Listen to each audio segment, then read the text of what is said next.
संकट में साथ देना। यह कहानी एक गांव की है जहां लोग एक दूसरे के सहारे जीने का तरीका सीखते हैं।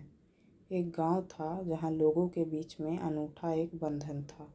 यहाँ के लोग एक दूसरे के साथ मेहनत करते, सहायता करते और एक दूसरे के साथ खुशियों और दुखों को बांटते थे। इस गांव की कहानी बहुत ही अनोखी थी। एक बार गांव में एक नया आदमी आया। उसका नाम केशव था। केशव बहुत ही निराशाजनक हालात में आया था। वह एक छोटे से गांव में दूर रहते थे जहां उनका परिवार बीमारियों और तंगी में फंसा था। उन्होंने सोचा कि वह इस गांव में आकर नए जीवन की कोशिश करेंगे। केशव गांव में आकर एक आदर्श बनने के लिए प्रयास करने लगे। वे हर काम में मेहनत करते, दूसरों की सहायता करते और सबके लिए प्रेरणा स्रोत बन गए।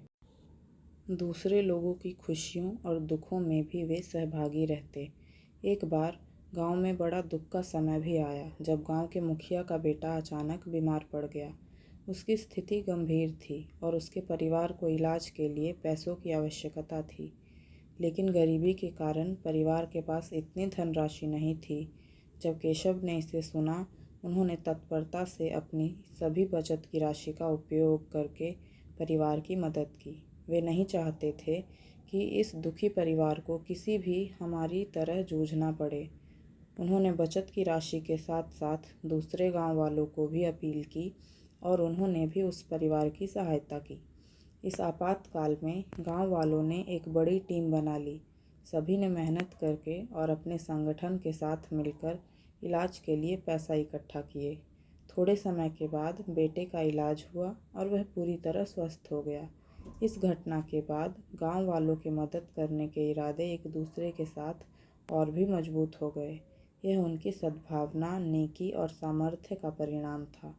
वे सभी ने समझा कि दूसरों की मदद करके ही हमारा असली लक्ष्य पूरा होता है।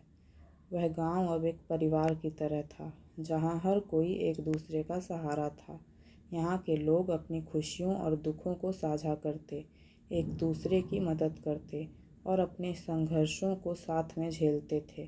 वे सब मिलकर इस दुनिया में एक सुंदर और समृद्ध जीवन जीने का तरीका सीख गए। वह समझ गए कि संकट में हमें एक दूसरे का साथ देना चाहिए।